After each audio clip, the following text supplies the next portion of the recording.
Bonjour à tous et bienvenue. Aujourd'hui, on va explorer ensemble un sujet vraiment passionnant, ce que l'islam nous apprend sur la relation entre les hommes et les femmes, les garçons et les filles. C'est un voyage qui va nous aider à voir le monde d'une façon encore plus belle. On démarre tout de suite avec la grande question, les hommes et les femmes, est-ce qu'ils sont pareils ou est-ce qu'ils sont différents? C'est un peu le point de départ de toute notre discussion, alors voyons ce que l'islam nous dit à ce sujet. Eh bien voilà, la réponse de l'islam est pleine de sagesse. En fait, elle nous dit deux choses super importantes. D'un côté, une égalité fondamentale. Ça veut dire que devant Dieu, un homme et une femme ont exactement la même valeur. Et de l'autre côté, une complémentarité naturelle. C'est l'idée qu'ils se complètent l'un l'autre, un peu comme le jour et la nuit, qui sont différents, mais qui ensemble forment une journée complète. Allez, voici notre programme. D'abord, on va parler de l'égalité devant Dieu.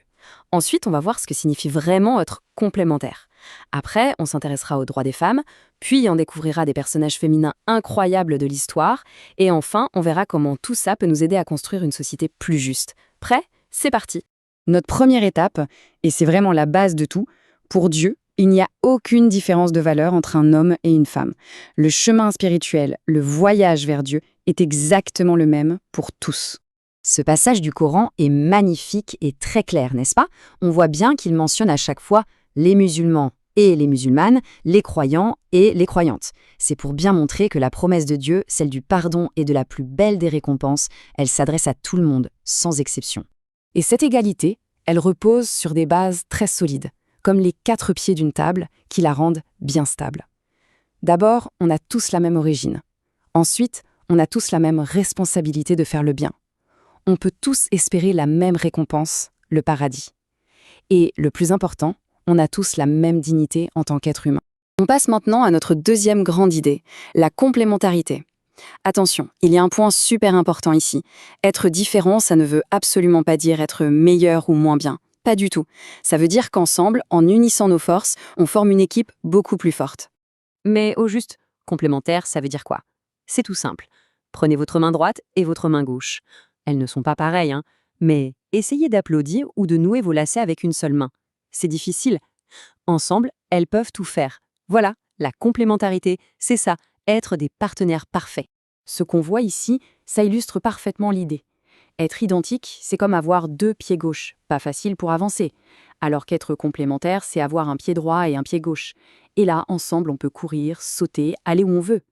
L'objectif, c'est de s'associer et de s'entraider, pas d'être l'un contre l'autre. Abordons maintenant un sujet passionnant, les droits des femmes. On va faire un petit voyage dans le temps. Imaginez, il y a plus de 1400 ans. Les droits que l'islam a apportés pour les femmes à cette époque, c'était une véritable révolution. Regardez bien ça. Avant l'arrivée de l'islam, les femmes avaient très peu de droits. Et puis tout à coup, on leur a reconnu le droit de posséder leurs propres biens, le droit de recevoir un héritage, le droit de dire oui ou non pour leur mariage, et un droit essentiel, le droit à l'éducation, le droit d'apprendre.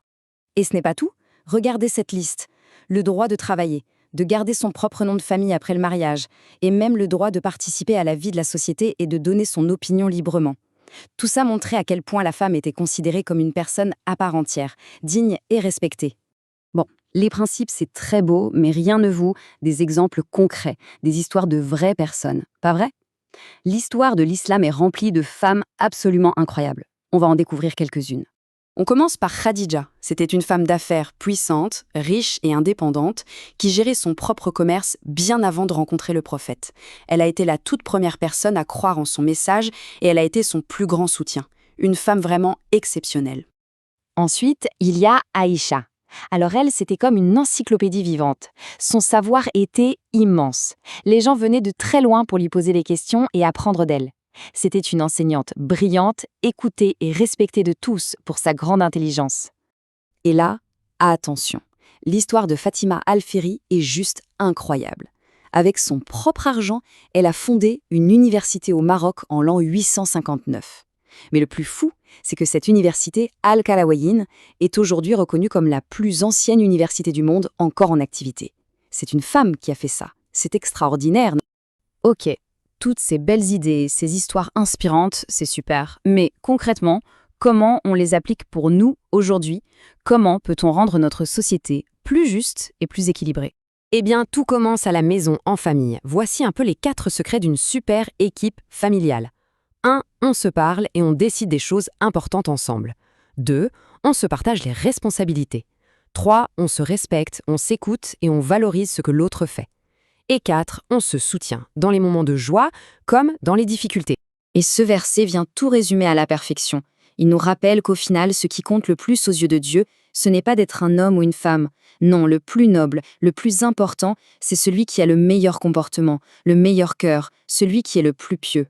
On termine sur cette question pour que chacun puisse y réfléchir. Après tout ce qu'on a vu, quelle petite action, même toute simple, est-ce qu'on peut faire chaque jour, à la maison, à l'école, avec nos amis, pour encourager plus de respect et d'équilibre autour de nous? Chaque petit geste compte.